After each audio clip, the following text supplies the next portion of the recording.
They were on sale today. 2 for the price of 1. So, today we're doing a review on the Rival Nemisis Blaster. But we're not just doing a review on a Rival Nemisis Blaster. We're doing a review on a pair of Rival Nemisis Blasters. How can I not be Chris Cartea if I don't just go total balls out, treat these like a real Thompson submachine gun should be treated. 1 in each hand. That's right. We're all dual wielding lately, so why not wield a pair of freaking Nemesises? Now, the test in this test will be unmodded, but I have seen these things in HVZ. Good things, okay? They're really easy to reload and really easy to shoot. They're a really nice full auto package for things that are within 100 feet. And this is, I saw these, and I was just like, wow, this is like the next generation of your full auto blasters right here. I mean, the Steffens, the long shot stuff, that's not going to go away. There's going to be people that demand speed, accuracy, and power like me, but these babies, ooh, man, I'm going to open them up. We got to try them out. I'm only going to unbox one of them, and the reason is because the other one's identical, of course. Let's see. The 2 tabs there, and I hope I'm not opening it from the wrong side or anything. 2 tabs there, you open it up there.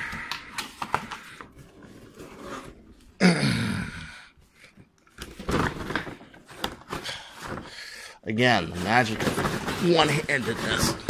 I swear, by shooting these videos, if I ever lose an arm, there it is. Pretty straightforward. Pretty simple. Here's your 100 rounds of ammo. There's this really thick twine. I don't know why they're going with such thick... Well, actually, probably because these are heavy as shit. But, but yeah, really thick twine into there. 100 rounds. There is your instruction book as if you need it. I'm going to have to cut these down. Oh.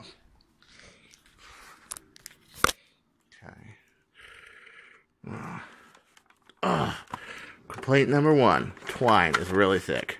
I don't know why they do that. Okay, we're going to have to do this the way they intend us to do it. Good old-fashioned way. Untie it. Oh my gosh. I don't know why thin twine wouldn't have worked. Did they just change suppliers, or did they purposely go thick twine for some reason? Must have gone thick twine because it's heavier, bigger. You basically just untie these or cut these if you want to pull out some pliers, and I do recommend pliers to undo these, go for it. But the old-fashioned way is just to unknot these. Especially if you might be taking it back, okay? Which on these, I don't intend to do. I got 2 younger relatives that come over to my house, and we often play Nerf, so I want to... Oh, man, come on. Ah! That one I might just say screw it. Oh, my gosh. Dude, why such thick twine? Look at this, man. That one, I don't know why, but if you try to cut it, dude, you're in for a fight. You are. There it is. There's the blaster itself. Damn. Why do they make that such a pain in the A? I don't know. Man, so how this works is really simple. You open this up right here. You load in all your ammo, and these notches throw it into the feed belt. The feed belt throws it into the flywheels, and often running in Santa Anita you are. They can hold 100. However, if you expand this back here, you can actually hold more than 100. I've seen people do that too. That is mighty. Can we two-hand these? I don't know. We're going to find out, aren't we? Nemisis takes 6, yes, 6 D batteries. And the battery hatch is screwed by a Phillips screwdriver. So you need a medium Phillips screwdriver to unscrew it. It basically pops back as so, and the battery tray comes out, and you can load in your 6 Ds. After loading your 6 heavy, expensive D batteries, and should be noted that they do make a battery pack for these, okay? And you're probably better off going LiPo. But once you have that,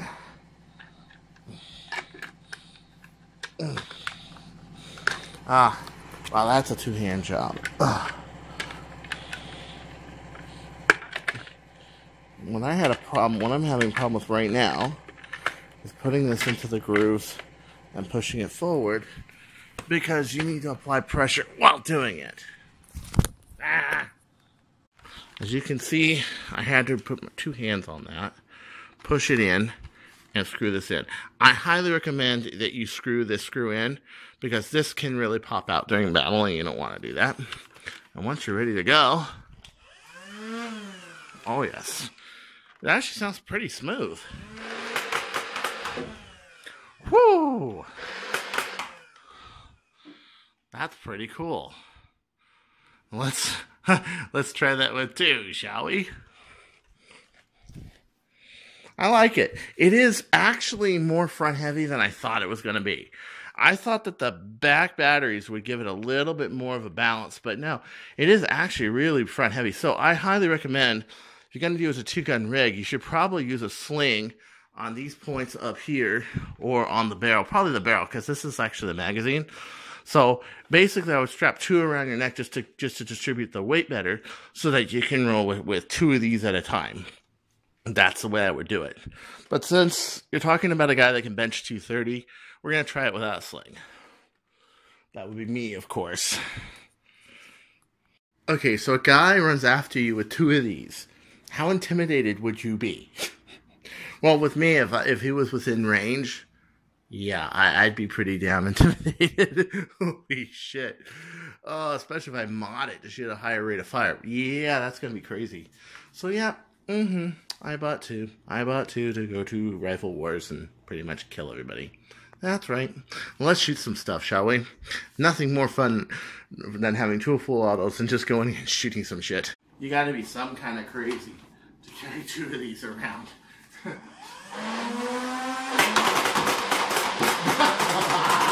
Holy crap. Woo! Oh, man. You're about to die, and it looks like this. Holy cow. And look how much ammo I have left in both of these. Just a ton. How fun can this be?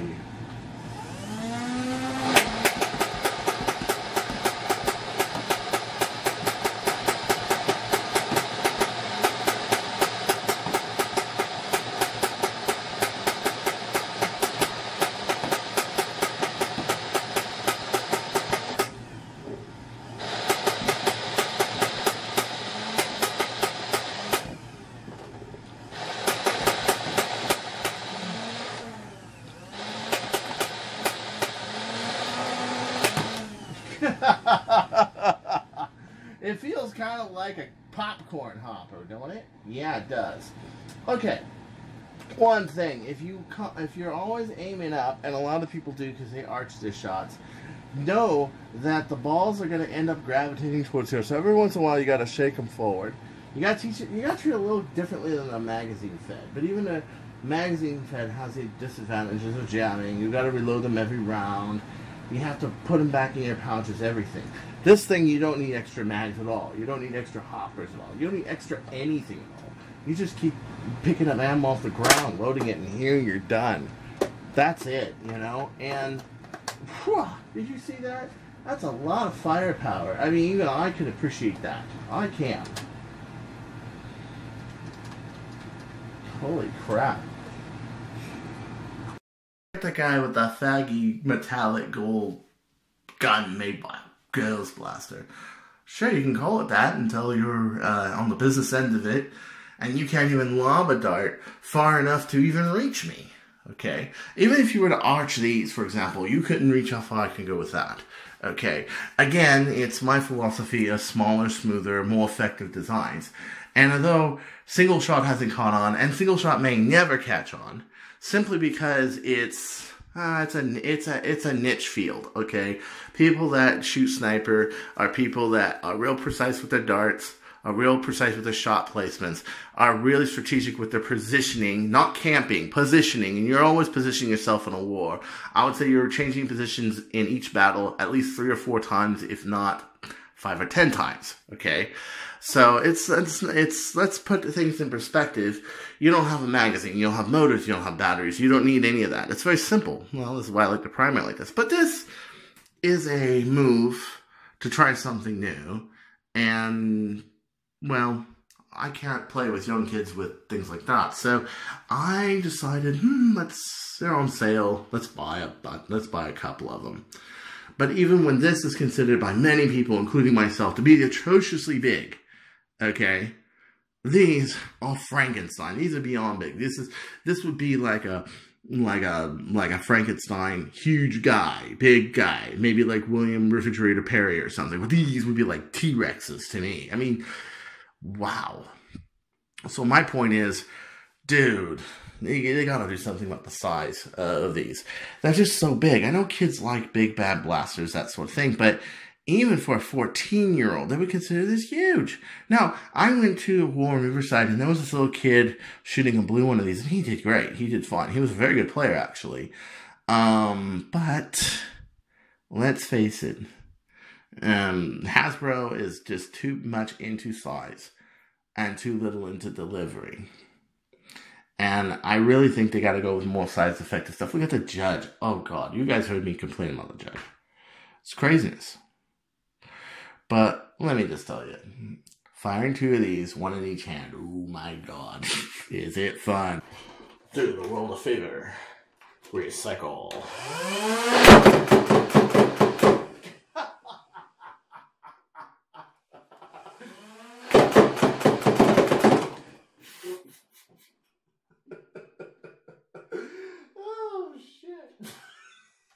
This is what we hope that the Vulcan cannon back in the 2000s, this is what we hoped it could do, you know?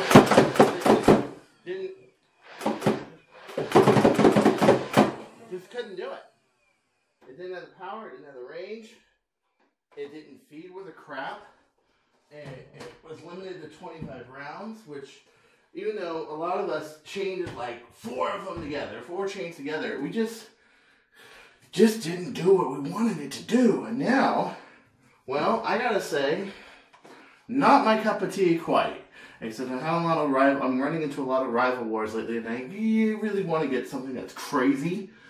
And the only way that I can possibly be crazier than a guy with a modded rival, Nemisis, is 2 modded rival Nemisis. I'm sorry, it's simple math, and well, you know. So until next time. This is Chris Cartea, Mr. Jet, saying,